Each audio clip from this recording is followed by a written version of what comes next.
এই ভিডিওটা ছিল 23 জুলাই আমরা গুয়াহাটি থেকে যখন সুপারে আসব। তোমাদের সেকেন্ড পার্টে আমি শেয়ার করেছিলাম যে সুপার কতটা সময় আসবে, সেটা আমি নেক্সট পার্টে নিয়ে আসব।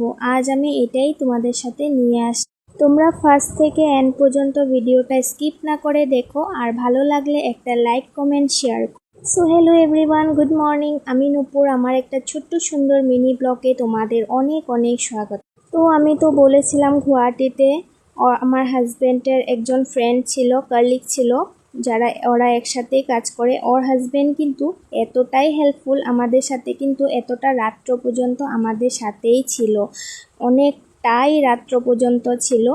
আর বাস আস্তে আস্তে মিনিমাম 1:30 বেজে গেছিলো। দেখো এখনও কিন্তু সে যায়নি। অনেক অনেক থ্যাংক ইউ, তুমি যদি আমার ভিডিওটা দেখতে পার। বেবিকে নিয়ে না অনেকটাই দিকদারি হচ্ছিল।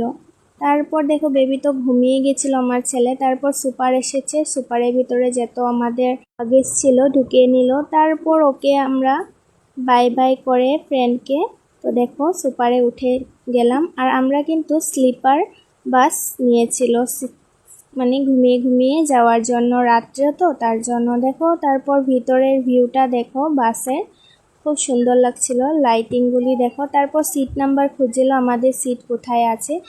তারপর হাজব্যান্ড সিট পেয়ে গেল, দেখো ও কিন্তু ব্যাগ খুলে রেখে দিল। তারপর আমিও কিন্তু রেখে দিলাম। আর আমার একটাই প্রবলেম যে বাসে আসলে যতই স্লিপার হোক আমার কিন্তু ভমিটিংয়ের একটু প্রবলেম হয়।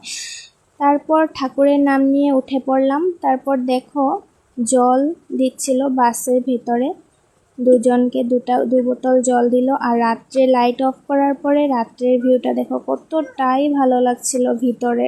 কেমন লাগলো কমেন্ট করে বলো। আর ভিতরে দেখো কি আছে, ব্যাগ রাখার সিস্টেম আছে, উপরে এসি আছে, ফ্যান আছে। দেখো রাত্র দেখো বাইরে কিরকম রাত্র, জানালা পর্দা টাঙানো হয়েছে।